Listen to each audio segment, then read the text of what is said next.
our way. Is it easy for us to say, I will rejoice and be glad in it?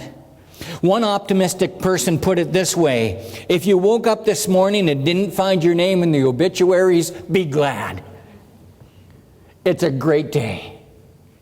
It's a great day. Choose to have a good attitude the moment you get up. This morning, what was it for you? Was it good morning, Lord? Or good Lord, it's morning.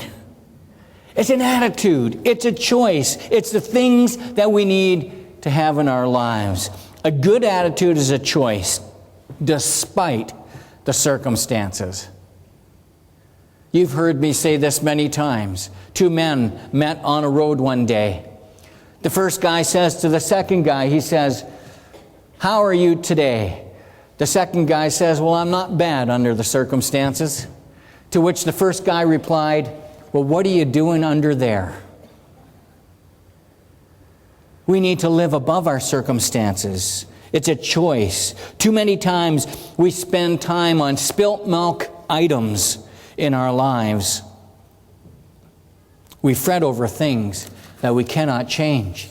We need to have a good attitude. When you fight the inevitable situations in life that you have no control over, you grow bitter and resentful. In our skit today, we had old Grumpy Pants there working in the Tim Bucks, and we had Kim and Brenda.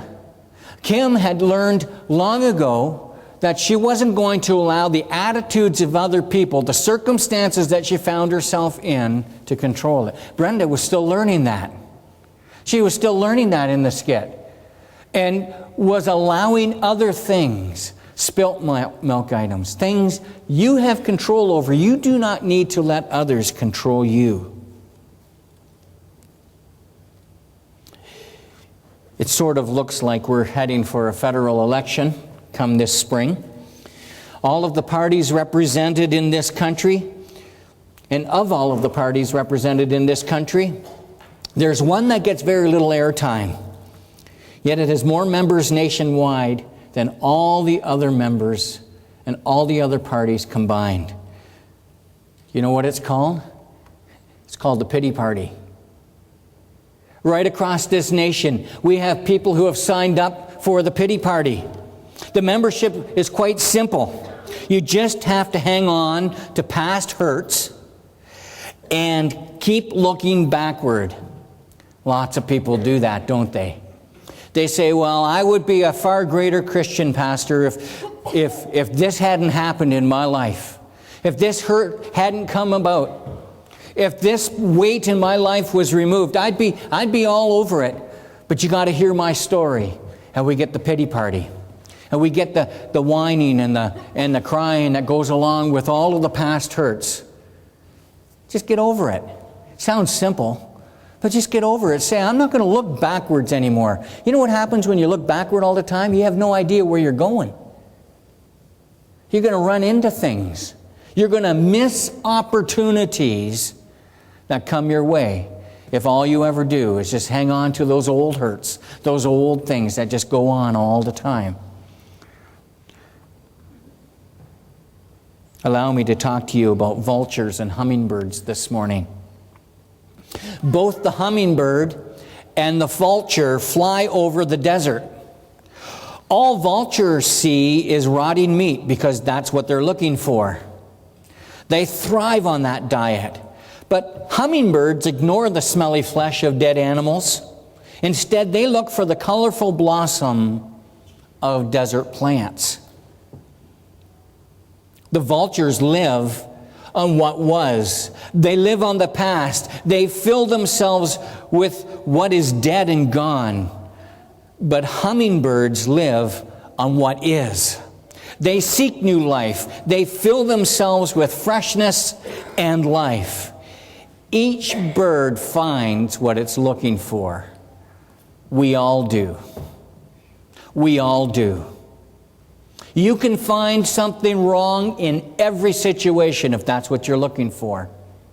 You can look at the circumstance that you're in and you can just see gray and dark clouds over it all.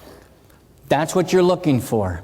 But if you were looking for the bright light, that opportunity, that present situation, God will give you eyes to see it. Again, you may say, well, Pastor, that's fine for you. I mean, if you knew the hurts and the things that have inflicted on me, you would say that would be different. Well, I haven't been without my share of knocks and hurts in life. I've had to face disappointment in my life. And I think I'm a fairly optimistic, positive person.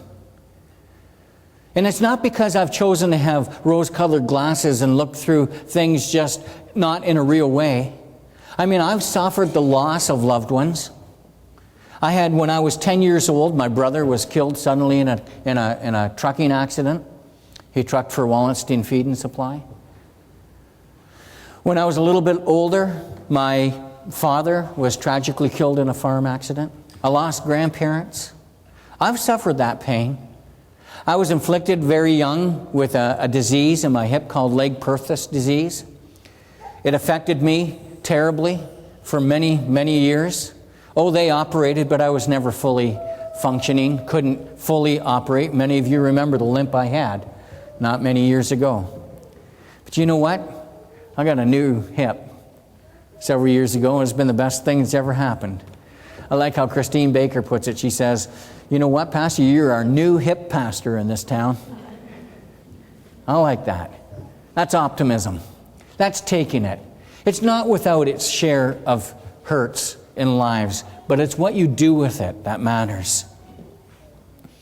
If you're grumbling and looking at the dark side, stop being vultures. Stop looking for the dead and the past and the stinking and the rotting. Don't do that. Look for the positive. It's there. God used Moses to lead the people out of Egypt toward the promised land.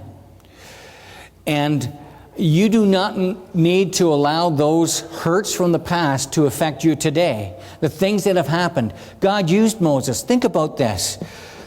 He took Moses to lead the people out of Egypt to the promised land. This same Moses whom he gave the 10 Commandments, this Moses whom wrote the first 5 books of the Bible, this same Moses was a murderer. The same one that God said, Moses, I want you to go back to Egypt and I want you to be the leader that takes the people out of Egypt to the promised land. Moses could have argued with God and said, well, obviously you haven't been paying attention to my past, God. Egypt had Moses on their 10 most wanted list. He was there. He was a fugitive from the justice, and he had spent 40 years on the backside of the desert. And God called him then to be the leader of a great nation. Consider King David, the young shepherd boy who killed Goliath of Gath. This was the greatest military victory in the history of Israel. Later, David rose to the pinnacle of power and led Israel in what many biblical historians refer to as the Golden Era. The height of Israel's reign and power was led by their king, a fellow by the name of David.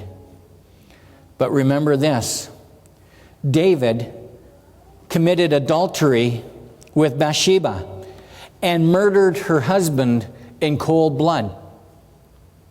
This same David is one who repented, and God said, this is a man after my own heart.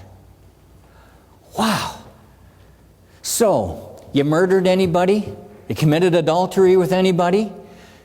I mean, if those two big ones don't keep God from using people whose hearts are right, then what's keeping you? What's stopping you? Your attitude is a choice. God never consults your past to determine your future. He didn't consult David's past. He just took him as he was.